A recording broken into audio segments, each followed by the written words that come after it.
Hello students, आपका एक बार फिर से स्वागत है आपके यूट्यूब चैनल फिया क्लासेस में।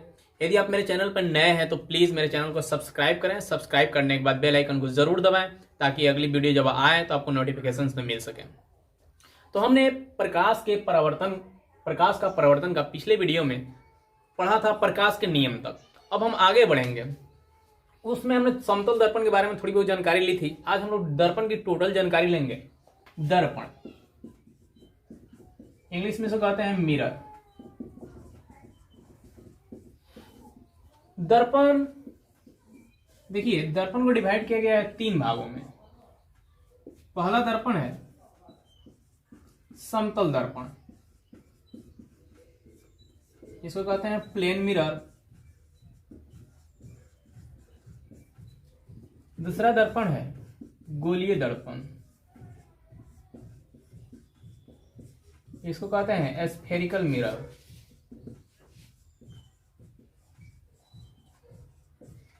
तीसरा दर्पण है परवलयी दर्पण,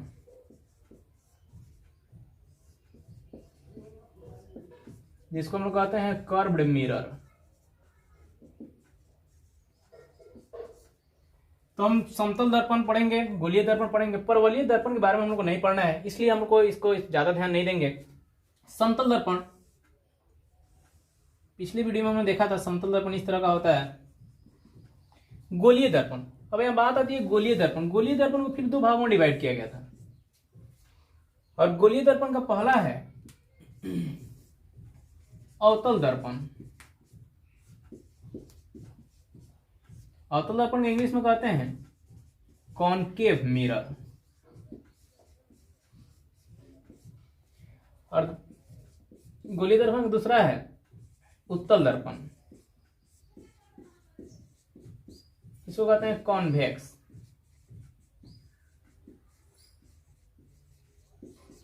तो ध्यान दीजिए, दर्पण को 3 भागों में बांटा गया। समतल दर्पण, गोलीय दर्पण और परवलयी दर्पण। समतल दर्पण ये है। गोलीय दर्पण को फिर 2 भागों में बांटा जाता है। एक है अवतल दर्पण और दूसरा है उत्तल दर्पण। अवतल दर्पण को इंग्लिश में कॉनकेव मिरर और उत्तल दर्पण को इंग्लिश में कॉन्वेक्स मिरर। तो एक बार अवतल दर्पण और उत्तल दर्पण को देख लेते हैं कैसा होता है।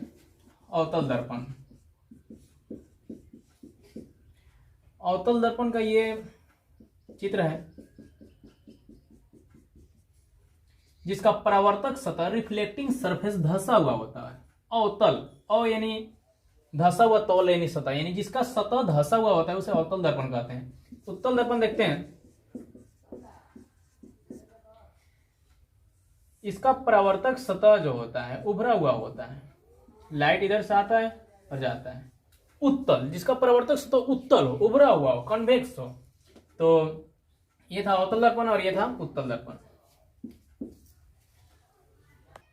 तो इसमें आगे बढ़ने से पहले एक हम लोग को पॉइंट है, प्रतिबिंब।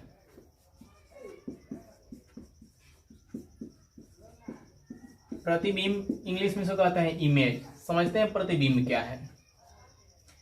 तो प्रतिबिंब किसी चीज का हम लोग प्रतिबिंब, जैसे हम लोग घर में आईना होता है जो समतल दर्पण होता है, उसमें हम लोग चेहरा देखते हैं, तो एक तरह का प्रतिबिंब है। और प्रतिबिंब का देखिए डेफिनेशन क्या होता है।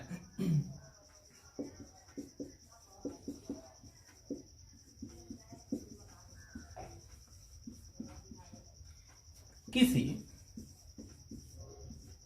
वस्तु से आती प्रकाश की किरणें परावर्तन या अपवर्तन, परावर्तन यानी रिफ्लेक्शन, अपवर्तन यानी रिफ्रैक्शन, दोनों प्रोसेस से हमारा प्रतिबिंब बनता है, परावर्तन से भी अपवर्तन से भी। तो किसी वस्तु से आती प्रकाश की किरणें परावर्तन या अपवर्तन के बाद जिस बिंदु पर कटती है या कटती हुई प्रतीत होती है,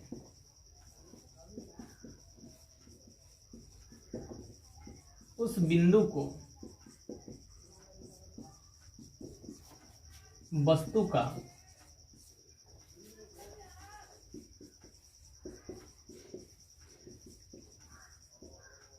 प्रतिबिंब कहते हैं। तो डेफिनेशन बिल्कुल इजी है कि किसी वस्तु से आती प्रकाश की किरणें परावर्तन या अपवर्तन के बाद जिस बिंदु पर कटे या कटती हुई प्रतीत हो, ऐसा हमको इमेजिनेशन हो, आभास हो, उस बिंदु को हम लोग कहते हैं प्रतिबिंब। तो प्रतिबिंब को हम लोग सूचित करते हैं आई से।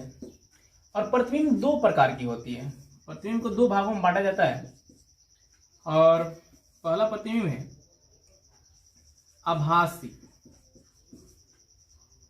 आभासी या काल्पनिक।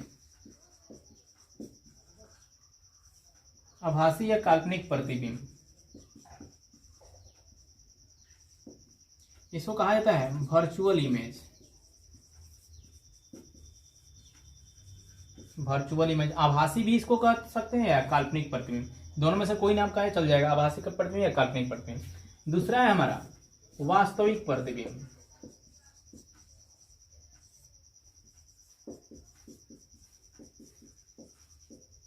इसको हम लोग कहते हैं रियल इमेज।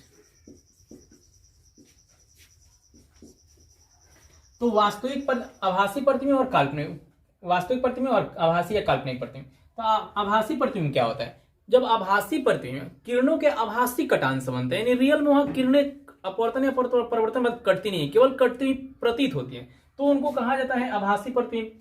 अब जब रियल अपवर्तन या परिवर्तन के बाद किरणें रियल में कटती हैं, वास्तव में जहां जिस बिंदु पर कटती हैं उस प्रतिबिंब को वास्तविक प्रतिबिंब कहा जाता है। डेफिनेशन हम लोग देखते हैं आगे। तो देखते हैं आभासी और काल्पनिक प्रतिबिंब। किसी वस्तु से आती प्रकाश की किरणें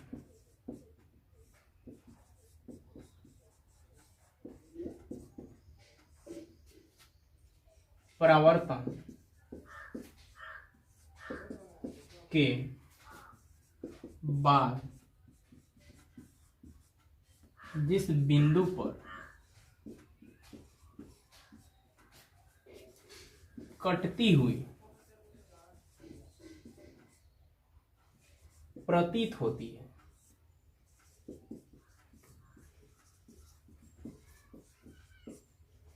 उस बिंदु को वस्तु का आभासी प्रतिबिंब कहते हैं।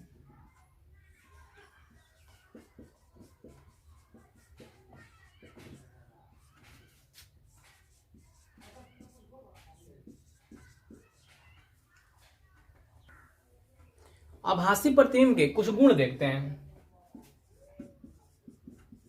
आभासी प्रतिबिंब के कुछ गुण,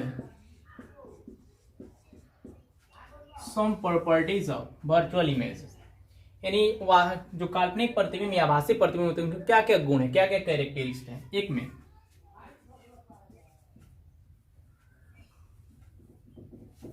ये वस्तु के अपेक्षा हमेशा सीधा बनते हैं। वस्तु के अपेक्षा हमेशा सीधा बनता है। इसे पर्दे पर नहीं उतारा जा सकता है।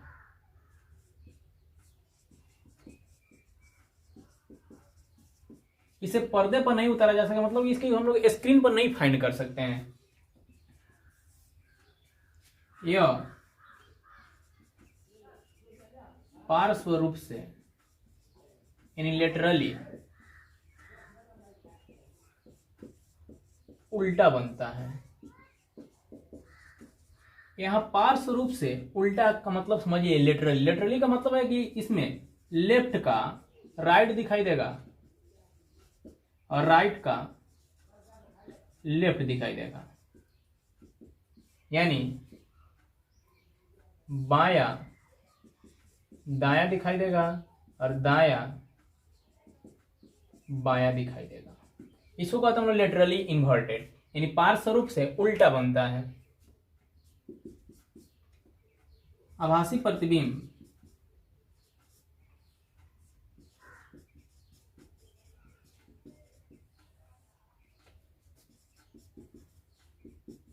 वस्तु के बराबर या बड़ा या वस्तु से छोटा बन सकता है। तो ये थे आभासी प्रतिबिंब के कुछ गुण।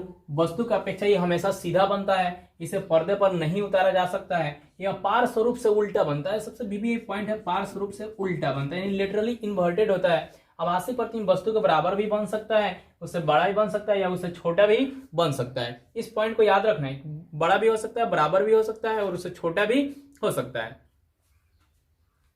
तो देखते हैं वास्तविक प्रतिबिंब। तो वास्तविक प्रतिबिंब किरणों के वास्तविक कटान से बनता है, यानी रियल में प्रकाश की किरणें परावर्तन या अपवर्तन के बाद किसी बिंदु पर कटती हैं, तब तो बनता है वास्तविक प्रतिबिंब। यानी कह सकते हैं कि वास्तविक प्रतिबिंब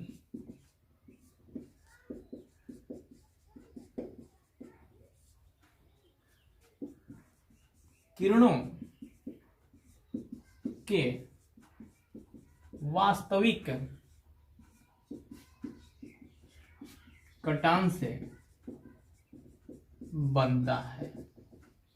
तो ध्यान रखना है, किसी बिंदु स्रोत से आती प्रकाश की किरणें परावर्तन या अपवर्तन के बाद रियल में यानी वास्तव में कहीं कट रही है तो उसे वास्तविक प्रतिबिंब बनेगा। अब वास्तविक प्रतिबिंब के कुछ गुण देखते हैं।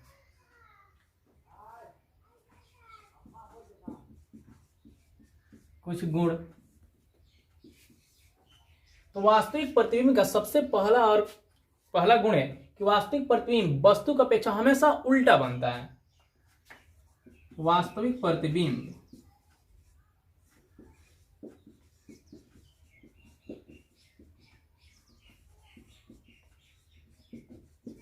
वस्तु की अपेक्षा हमेशा उल्टा बनता है, इन्वर्टेड होता है।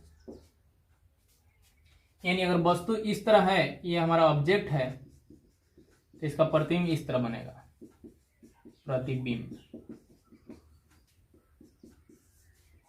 वास्तविक प्रतिबिंब को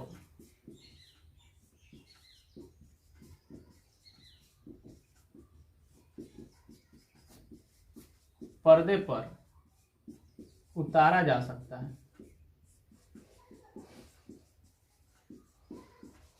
यानी वास्तविक प्रतिबिंब को हम लोग एक स्क्रीन पर उतार सकते हैं, एक स्क्रीन पर प्राप्त कर सकते हैं।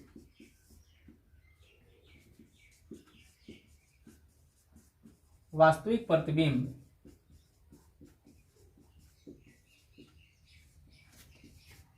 वस्तु से छोटा, बड़ा या बराबर आकार का बन सकता है। तो ये कुछ प्रॉपर्टीज थे वास्तविक प्रतिबिंब के। तो हम लोग देखते हैं समतल दर्पण में प्रतिबिंब का बनना है, यानी एक समतल दर्पण में कैसे प्रतिबिंब बनता है और उसके क्या क्या कैरेक्टरिस्टिक्स होते हैं, गुण होते हैं, उसके बारे में देखेंगे। तो एम डैश हमारा एक समतल दर्पण है। इस दर्पण के सामने एक मोमबत्ती रखी गई है और इस मोमबत्ती का प्रतिबिंब बन रहा है यहां आई। देखिए, इस प्रतिबिंब बनाने के लिए दो हम लोग रे लिए हैं, दो किरण लिए हैं। एक किरण इधर गई और परावर्तित होकर इधर आई, और एक इधर परावर्तित होकर इधर आई। और देखिए यहाँ परावर्तन और आपतित किरण और परावर्तित किरण में यहाँ एरो मार्क्स लगाया गया, ध्यान दीजिएगा एरो मार्क्स। अब तब इसका लगेगा कि ये प्रतिबिंब, ये मोमबत्ती यहाँ पे जल रही है और इसका ये आभासी प्रतिबिंब है, आभासी प्रतिबिंब। इस प्रतिबिंब को हम लोग पर्दे पर नहीं प्राप्त कर सकते हैं। तो समतल दर्पण में बनने वाले प्रतिबिंब की कुछ विशेषताएं देखेंगे हम लोग। पहले नंबर विशेषताएं हैं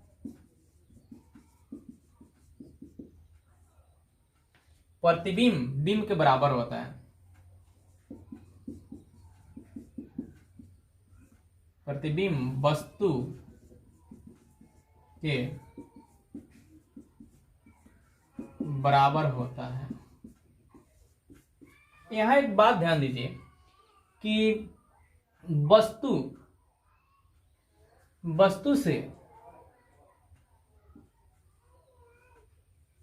दर्पण तक के बीच की दूरी को, यानी वस्तु और दर्पण के बीच की दूरी को कहते हैं हम लोग वस्तु दूरी, और इसको सिंबल से दर्शाते हैं यू से, यानी वस्तु दूरी को यू से दर्शाते हैं।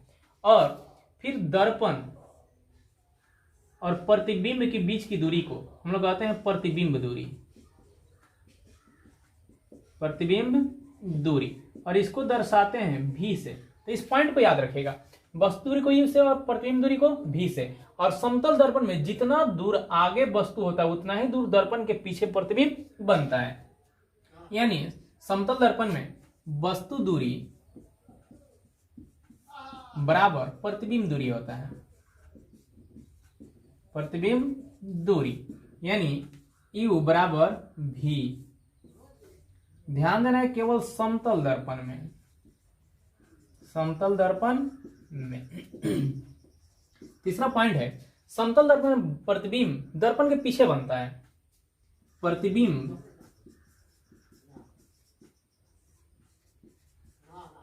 दर्पण के पीछे बनता है।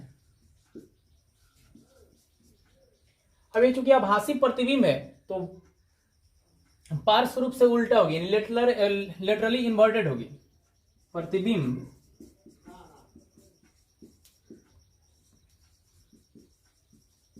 पार्श्व रूप से उल्टा होगी।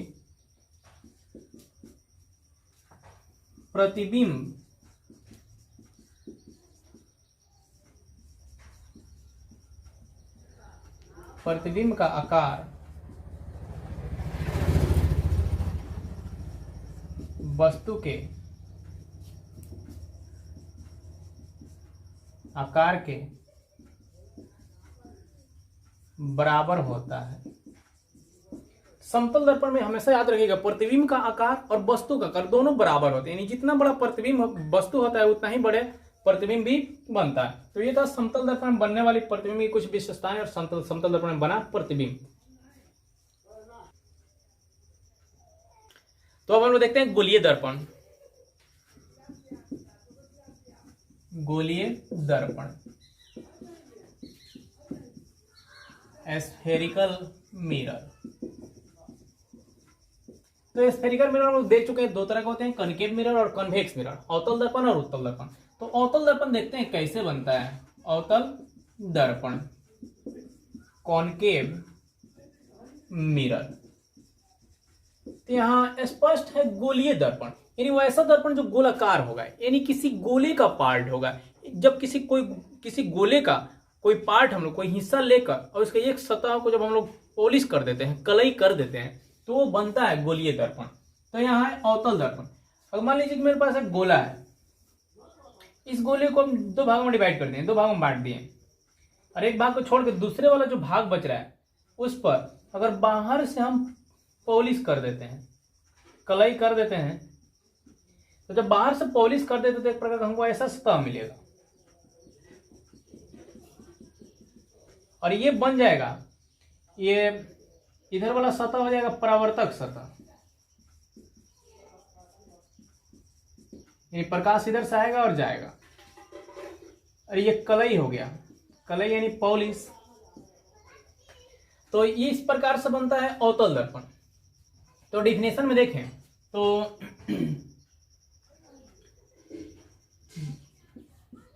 जिस गोलीय दर्पण का परावर्तक सतह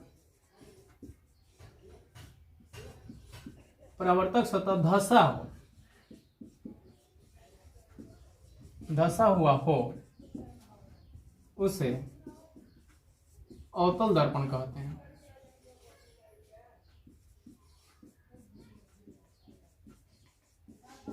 इसका परावर्तक सतह देखिए अंदर की ओर धसा हुआ है।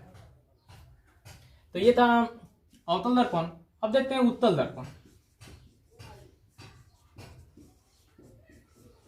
इसको कहते हैं इंग्लिश में कॉन्वेक्स मिरर। अब देखिए एक दूसरा हम लेते हैं स्फीयर एक गोला, और इस गोले को दो भाग में डिवाइड कर दिया जाए, और इसके अंदर वाले भाग पर अगर पॉलिश कर दिया जाए इस भाग को, देखिए इस केस में परावर्तक सतह ये बन जाएगा, यानी परावर्तक सतह इसका उभरा हुआ है। जब परावर्तक सतह उभरा होगा तो इस तरह की कुछ इमेज बनेगा इसका। ये परावर्तक सतह, ये कलाई किया हुआ भाग है, तो ये कहलाएगा अब उत्तल दर्पण। तो उत्तल दर्पण का परिभाषा देख लेंगे। जिस गोलीय दर्पण का परावर्तक सतह उभरा हुआ हो उसे उत्तल दर्पण कहते हैं।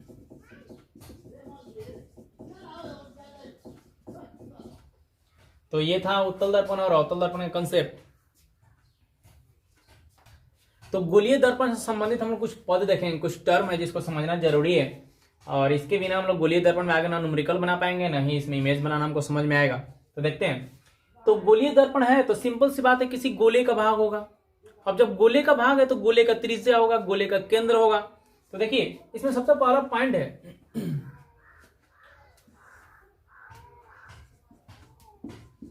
वक्रता केंद्र। वक्रता केंद्र ऐसे कहते हैं हम लोग centre of curvature. Centre of curvature यानी गोलीय दर्पण में वक्रता केंद्र क्या है? तो गोलीय दर्पण जिस गोले का भाग होता है, गोलीय दर्पण जिस गोले का पार्ट होता है, उसके केंद्र को गोलीय दर्पण का वक्रता केंद्र कहा जाता है। यानी डेफिनेशन देखिए, गोलीय दर्पण जिस गोले का भाग होता है उसके केंद्र को वक्रता केंद्र कहते हैं।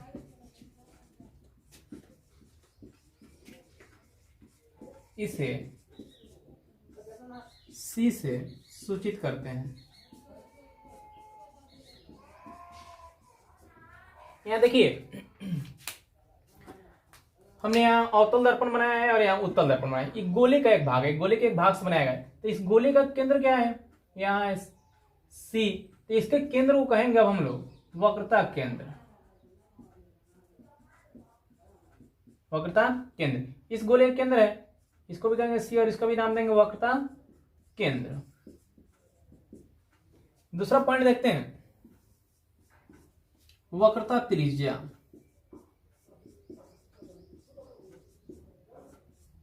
इसको कहते हैं रेडियस ऑफ कर्वेचर।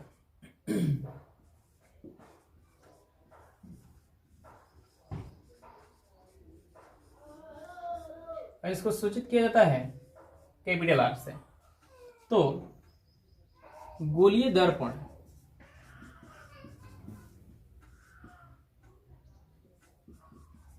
जिस गोले का भाग होता है उसके त्रिज्या को वक्रता त्रिज्या कहते हैं।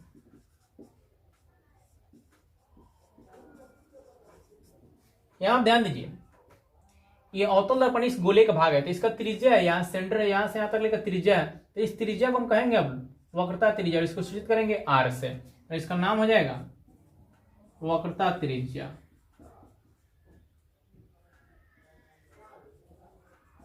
और यहां ये R हो जाएगा और इसका नाम फिर वक्रता त्रिज्या। यहां दोनों दर्पण में बता दिया गया है, उत्तल दर्पण में भी अवतल दर्पण में भी। तो हम लोग देख लिए वक्रता केंद्र और वक्रता त्रिज्या। तीसरा पॉइंट है इसमें ध्रुव। ध्रुव को इंग्लिश में कहते हैं पोल, और इसको सूचित किया जाता है P से। तो गोलीय दर्पण के मध्य बिंदु को यहां से लेकर यहां तक अगर हमारा दर्पण है तो इसके मिडिल पॉइंट यहां, इसके मिडिल पॉइंट को, मध्य बिंदु को ध्रुव कहा जाता है और इसको P से सूचित किया जाता है। यानी गोलीय दर्पण के मध्य बिंदु को ध्रुव कहते हैं। इसे P से सूचित करते हैं, इसे P से डिनोट किया जाता है। तो इसका देखिए मिडिल पॉइंट क्या हो गया, P, ध्रुव, इसे P से सूचित करते हैं। और यहाँ देखिए इस उत्तल दर्पण में, उत्तल दर्पण का मध्य बिंदु यहाँ है, इसको हम सूचित कर देंगे P से, यानी ध्रुव। इसमें अगला पॉइंट है मुख अक्ष। मुख अक्ष है, इसका दूसरा नाम है प्रधान अक्ष। इसको इंग्लिश में कहते हैं प्रिंसिपल एक्सिस।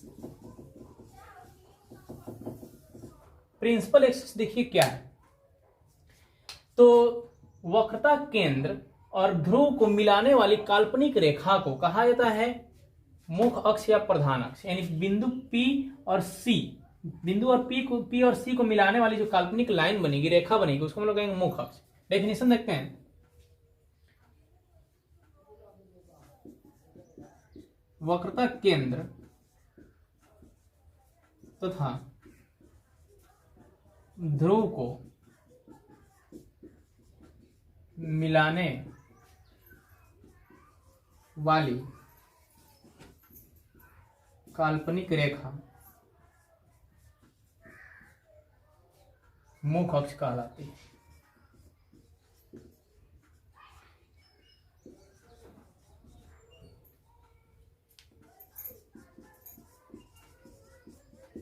तो ये थे कुछ टर्म गोलीय दर्पण से संबंधित, जैसे ध्रुव हो गया, मुख अक्ष हो गया, वक्रता केंद्र हो गया और वक्रता त्रिज्या। अब हम लोग आगे देखेंगे। तो यहाँ हम लोग देख लेते हैं मुख अक्ष कौन है। इसमें बिंदु P और C को मिलाने वाली रेखा ये बन रही है, इसलिए इसको कहेंगे हम लोग मुख अक्ष। और यहाँ C और P जो मिलाने वाली रेखा बन रही है, ये मुख अक्ष कहलाएगी।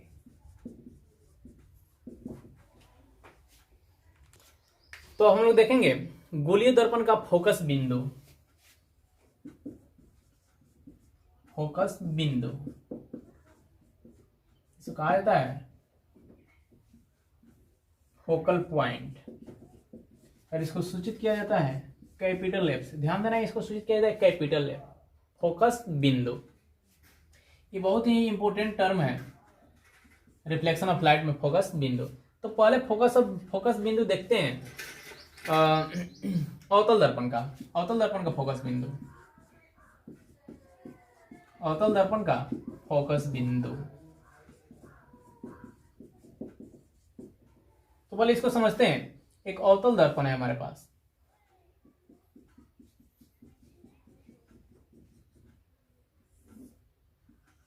ये ध्रुव हो गया, ये C हो गया, ये मुख अक्ष हो गया। तो अवतल दर्पण में मुख अक्ष के समानांतर, ये मुख अक्ष हो गया और इस मुख अक्ष के समानांतर आपतित प्रकाश की किरण आ रही है। मुख अक्ष के समानांतर आपतित प्रकाश की किरणें परावर्तन के बाद मुख अक्ष के जिस बिंदु पर कटती है, जिस बिंदु पर कटती है, उस बिंदु को अवतल दर्पण का फोकस बिंदु कहा जाता है। देखिए यहां दोनों कट रही है, जितनी भी मुख अक्ष के समानांतर आपतित प्रकाश की किरणें आएंगी सब इसी बिंदु पर कटेंगी और इस बिंदु को हम लोग कहेंगे फोकस बिंदु। देख लीजिए, ये मुख अक्ष है,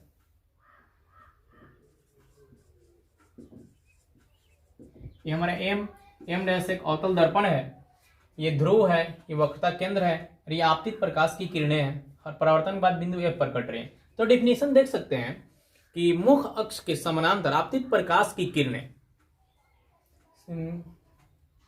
मुख अक्ष के जिस बिंदु पर कटती हैं उस बिंदु को अवतल दर्पण का फोकस बिंदु कहा जाता है। यानी देखिए, मुख अक्ष के समांतर आपतित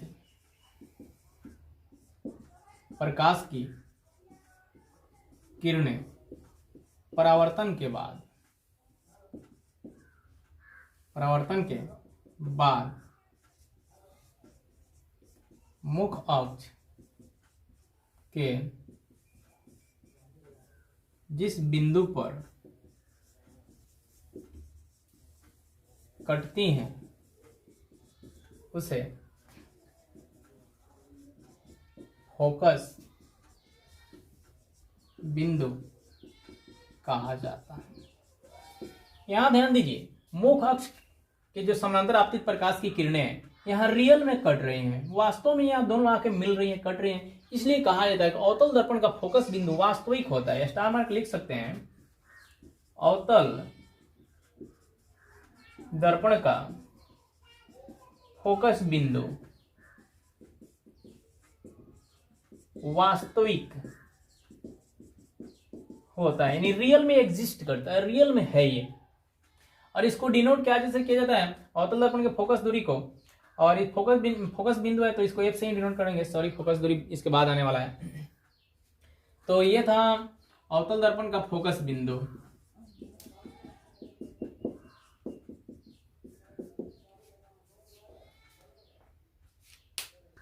तो अब उत्तल दर्पण का फोकस दूरी देखते हैं। उत्तल दर्पण, कॉन्वेक्स मिरर, उत्तल दर्पण का फोकस बिंदु।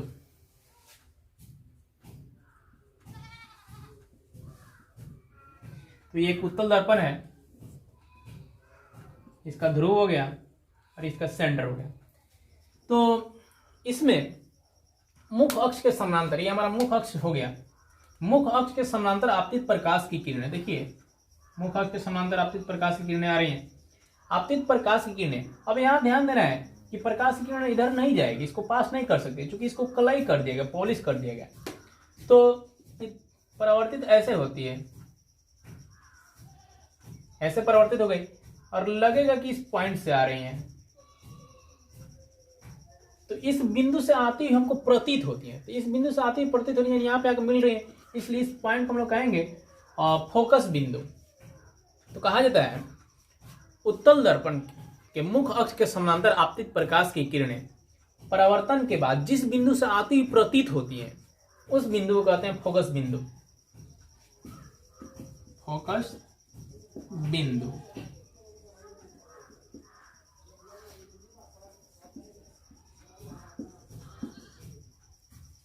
मुख्य अक्ष के समांतर आपतित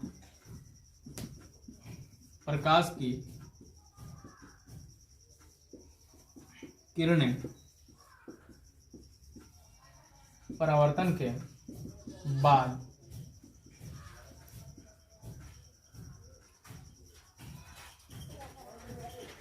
मुख्य अक्ष के जिस बिंदु पर कटती हुई प्रतीत होती है उस बिंदु को फोकस बिंदु कहते हैं।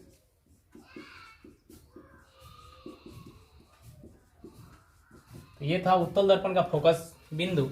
और यहाँ ध्यान देना है, रियल में यहाँ प्रकाश की किरणें आकर नहीं कट रही, यहाँ केवल इमेजिनेशन है, आभास हो रहा है, हमको ऐसा लग रहा है, तो इसलिए इसका फोकस बिंदु जो है वो काल्पनिक होगा। उत्तल दर्पण का फोकस बिंदु काल्पनिक होता है।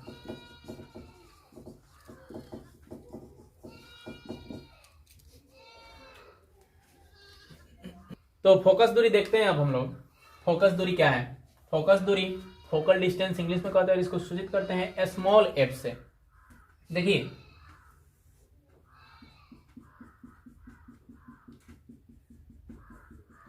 एक हमारे पास अवतल दर्पण है, इसका ध्रुव हो गया, इसका वक्रता केंद्र हो गया, और यहाँ पे इसकी फोकस बिंदु हो गई।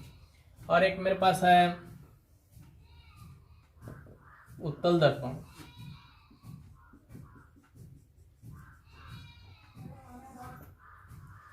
इसका ध्रुव हो गया, वक्रता केंद्र हो गया, और ये हो गई फोकस बिंदु। तो यहां हमारा है फोकस दूरी। फोकस दूरी क्या है? तो ध्रुव और फोकस बिंदु के बीच की दूरी, ध्रुव और फोकस बिंदु के बीच की दूरी, यहां से लेके यहां तक की दूरी को हम लोग कहते हैं फोकस दूरी। यहां देखिए, यहां ध्रुव और फोकस बिंदु, ध्रुव और फोकस बिंदु के बीच की दूरी को कहेंगे हम लोग फोकस दूरी, और इसे सूचित करते हैं स्मॉल एफ से। तो ध्यान देना, बिल्कुल इजी इसका डेफिनेशन है, चाहे फोकस दूरी है। गोलीय दर्पण के ध्रुव और फोकस बिंदु के बीच की दूरी को हम लोग फोकस दूरी कहते हैं। अब आप लोग देखिए कि इसका फोकस दूरी उत्तल दर्पण का, उत्तल दर्पण, और यह है अवतल दर्पण। तो उत्तल दर्पण का फोकस बिंदु था आभासी था, यानी काल्पनिक था, तो इसका फोकस दूरी भी क्या होगा? काल्पनिक होगा। और इसका फोकस दूरी, फोकस बिंदु वास्तविक है, इसलिए इसके फोकस दूरी वास्तविक हो गई। तो इसका डेफिनेशन देख लेते हैं। यहां पर लिखते हैं फोकस दूरी, फोकल डिस्टेंस, ध्रुव और फोकस बिंदु के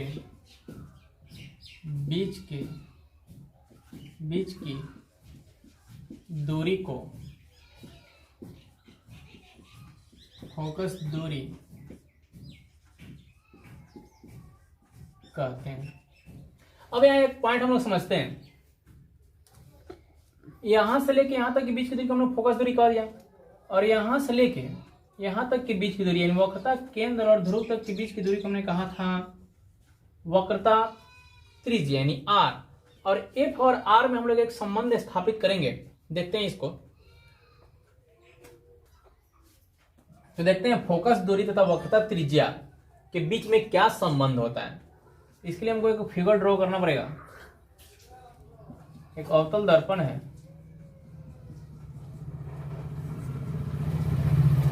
ध्रुव P हो गया, वक्रता केंद्र C हो गया, और फोकस बिंदु F हो गया। प्रकाश की एक किरण है जो इस बिंदु पर आपतित होती है। अब चूंकि मुख अक्ष के समानांतर है, तो परावर्तन के बाद जाएगी फोकस बिंदु से। अब C से हम लोग इसको नाम दे देते हैं A B। C से बिंदु B पर एक ब्रोकन लाइन, टूटी हुई लाइन को मिलाते हैं, और इसकी त्रिज्या है, तो त्रिज्या इस पे लंब होती है। ये एंगल I और एंगल R, ये आपतित किरण, आपतन कोण, और ये परावर्तन कोण। तो देखिए यहां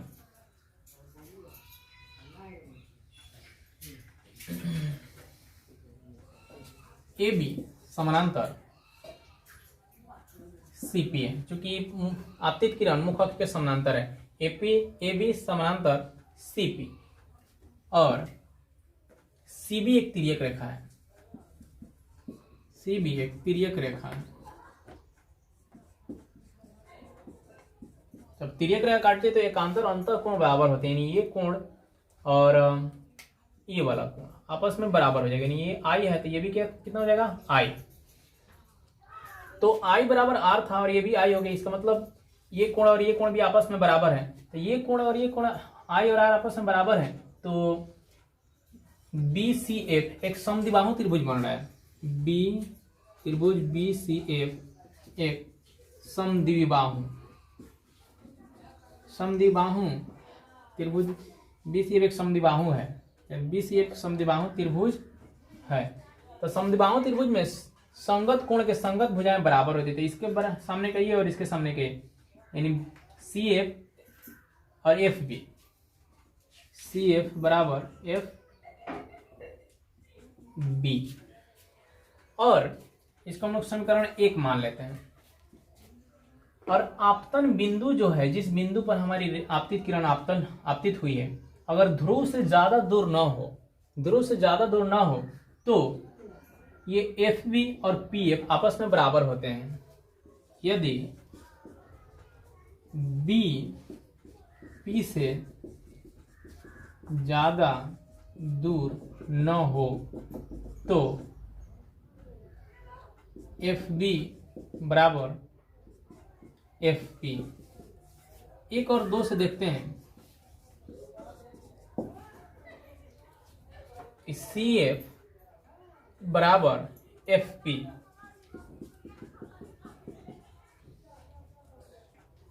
सी एफ बराबर हमको मिल गया एफ बी।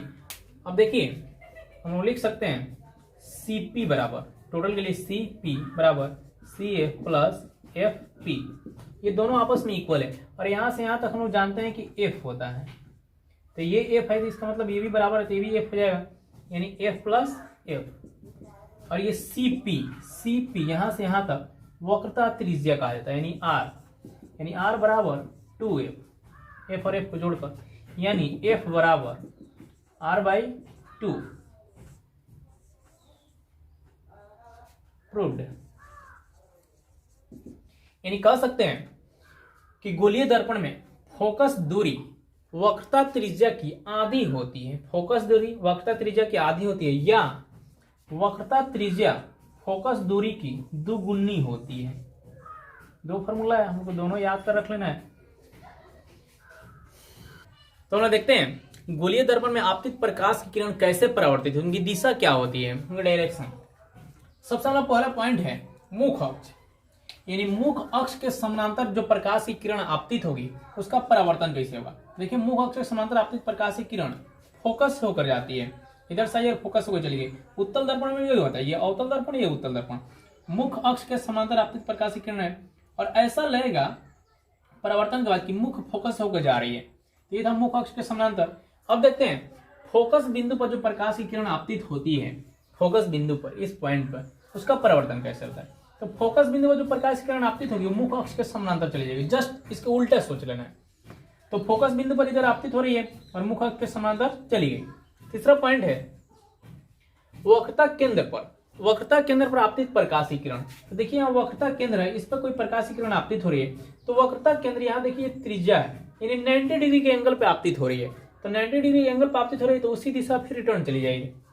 तो ये अवतल दर्पण में था और यहाँ देखिए लगेगा कि वक्रता केंद्र पर जा रहा है। अगर दर्पण नहीं होता तो इसी पॉइंट पर आता, लेकिन दर्पण इसलिए इस पर रिफ्लेक्ट हुआ, इसी पॉइंट पे चला गया, रिफ्लेक्शन हो गया। तो इसमें एक और पॉइंट है, देखते हैं। तो ध्रुव पर जो आपतित प्रकाश की किरण होती है, यहाँ ध्रुव जो है हमारा पॉइंट पी, इसका परावर्तन एंगल आई के साथ अगर वो आपतित हो रही है, एंगल आई कोण बनाते हुए मुख अक्ष के साथ, तो उतना ही कोण बनाते हुए ये परावर्तित हो जाती है। और उत्तल दर्पण में भी वही, अगर एंगल आई के साथ आपतित हो रही है तो एंगल आर के साथ उतना ही डिग्री कोण बनाते हुए, परावर्तन कोण बनाते हुए परावर्तित हो जाती है। तो ये था गोलीय दर्पण में किरण आरेख, यानी आपतित प्रकाश की किरण कैसे परावर्तित होती है। तो ये हम लोग का सेकेंड पार्ट था, यानी सेकेंड वीडियो थी। इसके अगले और लास्ट वीडियो में हम लोग सीखेंगे फॉर्मेशन ऑफ इमेजेस, यानी प्रतिबिंब का बनना उत्तल दर्पण और अवतल दर्पण में, और उसके साथ साथ न्यूमेरिकल्स बनाना, आंकिक प्रश्नों को कैसे सॉल्व किया जाए ट्रिकली और अच्छे तरीका से, उसको हम लोग अगले वीडियो में देखेंगे। वीडियो कैसे लगी कमेंट करके जरूर बताइए और इसे अपने दोस्तों के साथ जरूर शेयर कीजिए। धन्यवाद।